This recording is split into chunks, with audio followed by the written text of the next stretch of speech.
Assalamualaikum warahmatullahi wabarakatuh. Halo teman-teman, kami dari kelompok 10 kelas metodologi penelitian B2 dengan dosen pengampu Bapak Hermanto Rohman, SSMPA Program Studi Ilmu Administrasi Negara Universitas Negeri Jember. Pada kesempatan kali ini kami akan mempresentasikan sebuah materi mengenai studi etnografi. Sebelumnya saya akan memperkenalkan anggota dari kelompok 10. Yang pertama saya sendiri, Puji Erliana Febrianti dengan NIM 2009 1020 1024. Kemudian Aririan Sofi dengan NIM 209 1020 1027. Faikotul Hikmah NIM 209 1020 1043.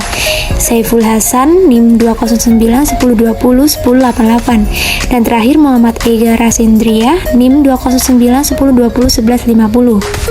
Baik, langsung saja untuk pemaparan materi yang pertama akan saya jelaskan. Pengertian penelitian etnografi. Secara umum, etnografi berasal dari dua kata, yaitu etnos artinya bangsa, dan grafi atau grafian artinya gambaran atau uraian. Jadi, etnografi adalah uraian atau gambaran tentang bangsa-bangsa di suatu tempat dan di suatu waktu. Kemudian ada juga beberapa pengertian dari beberapa ahli, seperti Spradley, bahwa etnografi adalah penjelasan tentang budaya dengan maksud untuk mempelajari dan memahami tentang kehidupan individu. Kemudian menurut Walcott, etnografi adalah suatu metode khusus atau satu set metode yang di dalamnya terdapat berbagai bentuk yang mempunyai karakteristik tertentu, termasuk partisipasi etnografer, memahami dan mengikuti kehidupan sehari-hari dari seseorang dalam periode yang lama, melihat apa yang terjadi, mendengarkan apa yang dikatakan, bertanya kepada mereka, dan pada kenyataannya mengumpulkan data apa saja yang ada. Selanjutnya adalah pendekatan etnografi. Ada 4 pendekatan etnografi antara lain: 1. Pendekatan holistik. Pendekatan ini menekankan pendekatan empatik pada para partisipasinya. Menurut Evan Burkhardt, dalam pendekatan ini, peneliti harus mampu membaur dan hidup bercampur dengan komunitas yang ditelitinya. Yang kedua adalah pendekatan semiotik. Pendekatan ini berlawanan dengan pendekatan holistik dalam hal perlunya pendekatan empatik. Menurut Gertz, para peneliti harus mampu menangkap makna dan berbagai simbol yang ada seperti perkataan, gambar, perilaku, dan lainnya sebagai satu kesatuan budaya. Ketiga, pendekatan kritikal. Menurut Myers, pendekatan ini melihat etnografi sebagai proses yang muncul sebagai akhir adanya dialog antara peneliti dan para partisipan. Yang terakhir adalah pendekatan etnografi. Ciri khas etnografi adalah mengganti studi lapangan dengan komunikasi berbasis komputer, khususnya melalui internet. Data dikumpulkan dengan cara bergabung ke dalam komunitas di internet dan melakukan pengamatan partisipatif. Etnografi menjadi pendekatan etnografi yang populer dengan adanya berbagai komunitas di internet seperti forum mailing list, blog, dan social networking seperti Facebook dan Twitter. Selanjutnya, penggunaan etnografi. Penggunaan etnografi dibagi menjadi 5. Yang pertama, memahami rumun manusia. Tugas utama dari etnografi salah satunya ialah memahami rumun manusia, yang mana dalam rumun manusia ini terdapat deskripsi kebudayaan, yang mana juga memuat berbagai diversitas kebudayaan yang berbeda, seperti mengapa satu rumpun ini menunjukkan diversitas atau keragaman semacam itu, menciptakan pola perkawinan yang berbeda, memegang nilai yang berbeda, mengonsumsi makanan yang berbeda, mengasuh anak dengan cara yang berbeda, mempercayai Tuhan yang berbeda, serta mengejar tujuan yang berbeda pula. Jika etnografer memahami diversitas ini, maka ia harus mulai dengan mendeskripsikannya secara hati-hati. Kedua, etnografi tidak lepas dari ikatan budaya. Etnografi tidak lepas dari ikatan budaya, namun etnografi memberikan deskripsi yang mengungkapkan berbagai model penjelasan yang diciptakan oleh manusia. Etnografi dapat berperan sebagai penunjuk yang menunjukkan sifat dasar ikatan budaya teori ilmu sosial. Etnografi mengatakan kepada semua peneliti perilaku manusia, sebelum Anda menerapkan teori Anda pada orang yang Anda pelajari, temukanlah bagaimana orang itu mendefinisikan dunia. Ketiga, menemukan teori grounded. Banyak peneliti ilmu sosial diarahkan pada tugas menguji teori formal. Salah satu alternatif bagi teori formal dan strategi untuk menghilangkan etnosentrisme adalah dengan mengembangkan teori yang didasarkan pada data empiris deskripsi kebudayaan. Glasser dan Strauss dalam Spardeley menyebut teori ini dengan teori grounded. Kemudian yang keempat ialah untuk memahami masyarakat yang kompleks. Dalam penggunaan etnografi juga dapat menunjukkan berbagai perbedaan budaya dan bagaimana orang dengan perspektif yang berbeda dalam berinteraksi. Hal ini dikarenakan orang yang hidup dalam masyarakat modern yang kompleks sebenarnya hidup dengan berbagai macam aturan budaya yang berbeda. Hal ini tidak hanya benar untuk kelompok etnik yang paling menonjol, tapi masing-masing kelompok kerja menunjukkan berbagai perbedaan budaya. Contohnya, sekolah yang mempunyai sistem budaya sendiri dan bahkan dalam lembaga yang sama, orang melihat segala sesuatu dengan cara yang berbeda. Misalnya bahasa, nilai, gaya busana, serta berbagai aktivitas. Dan yang terakhir, untuk memahami perilaku manusia. Tingkah laku manusia berbeda dengan tingkah laku binatang, memiliki beragam makna bagi pelakunya, dan makna ini dapat ditemukan. Contohnya, etnografer dapat menanyakan seseorang yang mengumpulkan kerang laut mengenai pekerjaannya itu, apa yang dilakukannya, mengapa dia melakukan hal itu. Penjelasan apapun mengenai tingkah laku yang mengabaikan apa yang diketahui oleh pelaku masih merupakan penjelasan yang parsial. Alat etnografi menawarkan kenyataan makna ini. Oleh karena itu, salah satu tujuan etnografi adalah memahami rumpun manusia. Jenis-jenis desain etnografi. Yang pertama, etnografi realis. Menurut Creswell, etnografi realis adalah pandangan objektif terhadap situasi.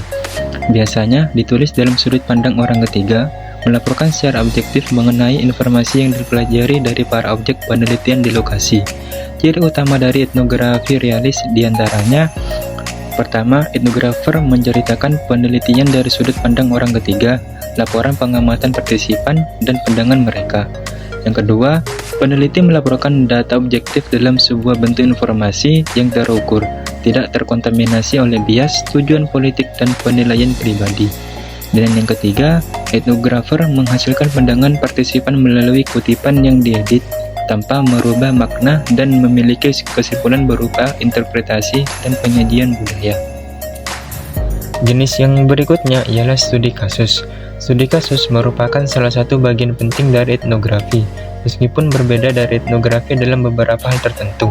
Dalam pemilihan studi kasus, ada beberapa hal penting yang harus dipertimbangkan, seperti yang pertama, apakah kasus tersebut dialami oleh satu individu atau beberapa individu secara terpisah ataupun dalam suatu kelompok, program, ataupun kegiatan, misalnya guru atau beberapa guru.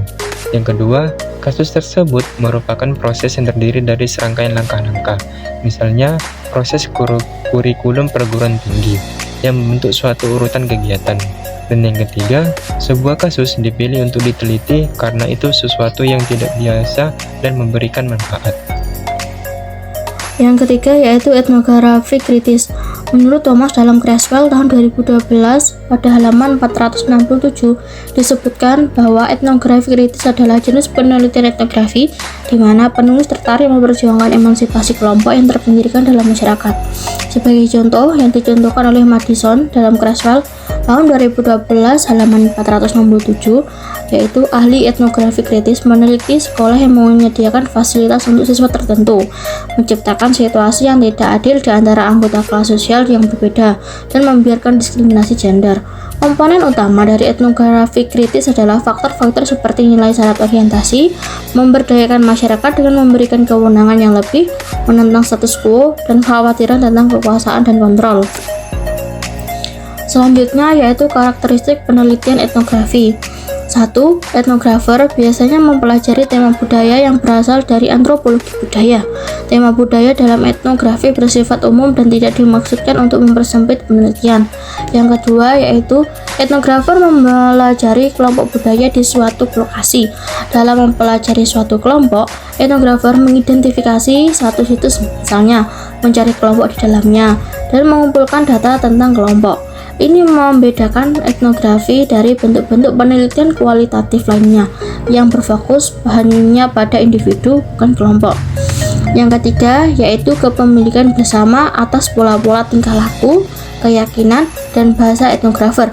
Mencari pola tingkah laku, keyakinan, dan bahasa dari suatu kelompok yang telah menghadapi suatu budaya dari waktu ke waktu.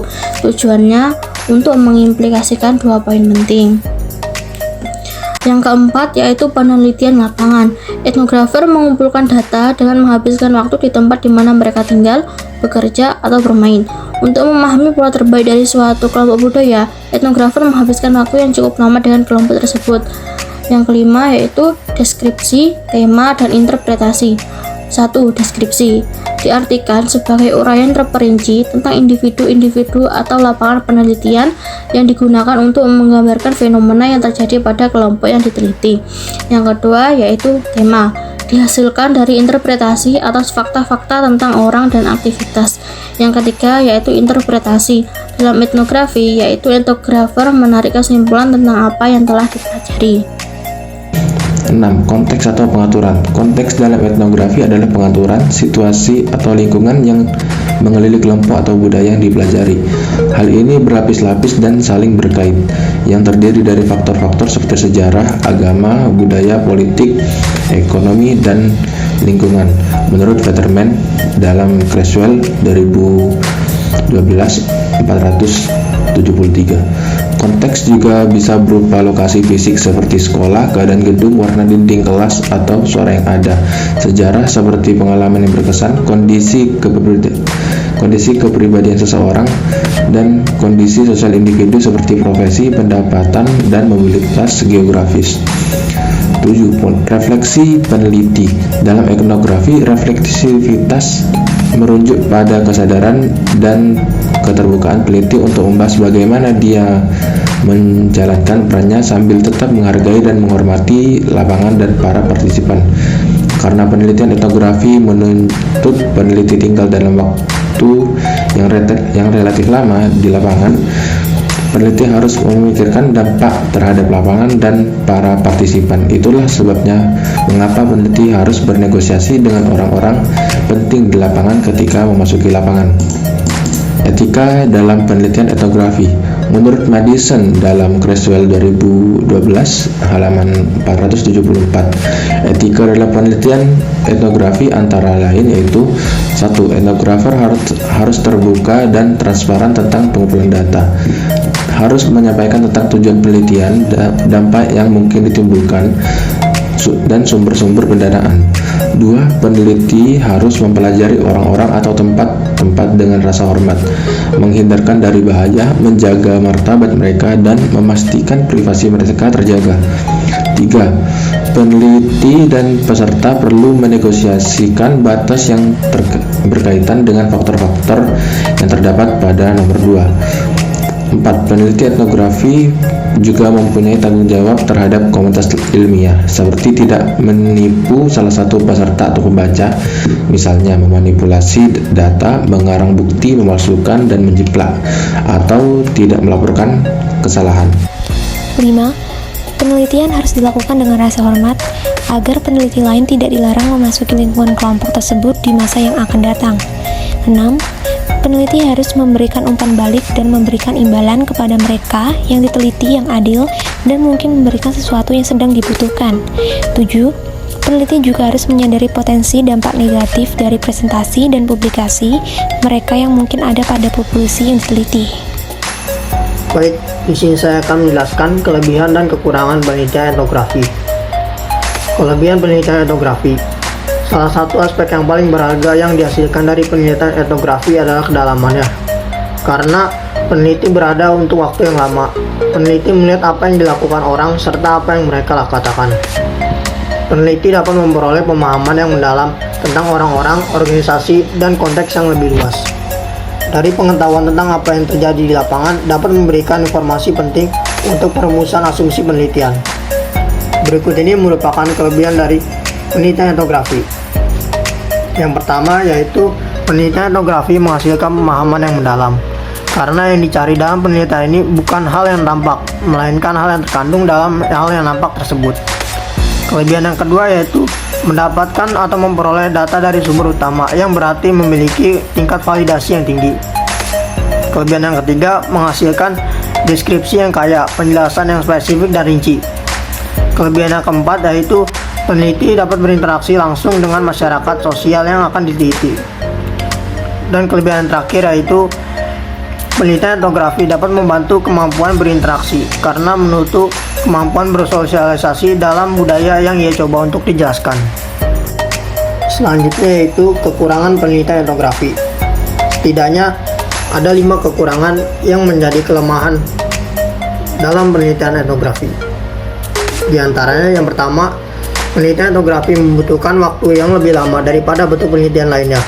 Kelemahan kedua yaitu perspektif pengajian kemungkinan dipengaruhi oleh kecenderungan budaya peneliti.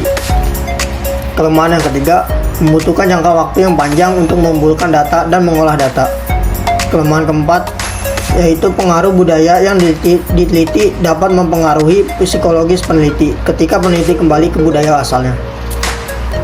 Dan yang kelima, yaitu peneliti yang tidak memiliki kemampuan bersosialisasi, terdapat kemungkinan penolakan dari masyarakat.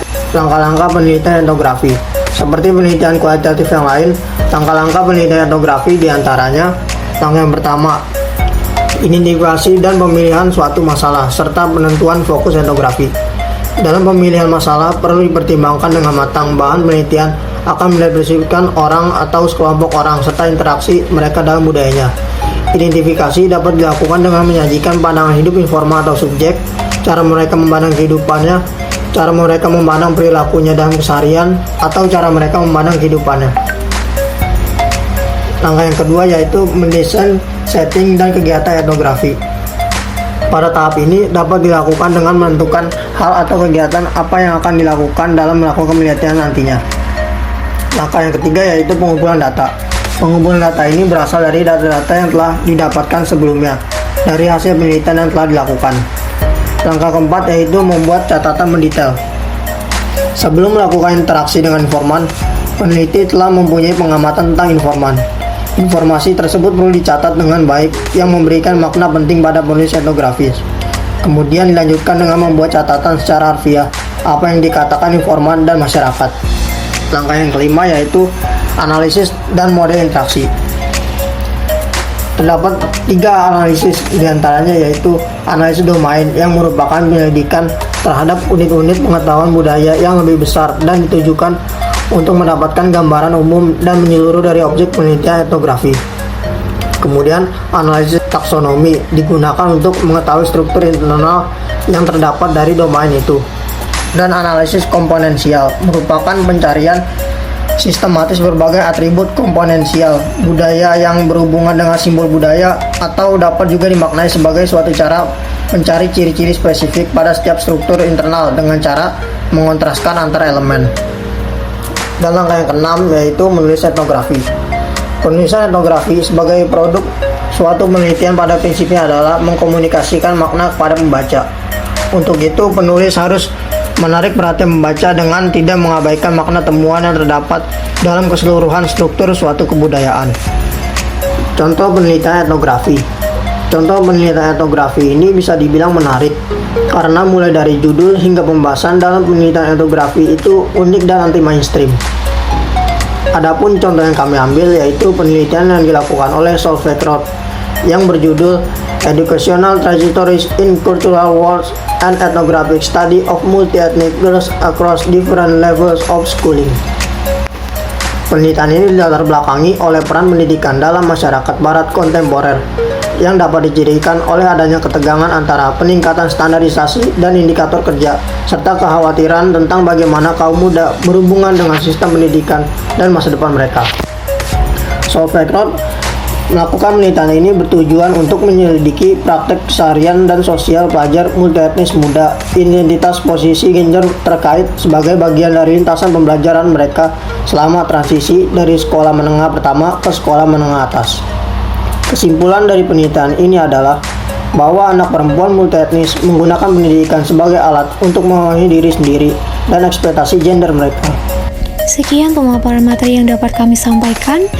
Apabila terdapat kekurangan, kami mohon maaf. Wassalamualaikum warahmatullahi wabarakatuh.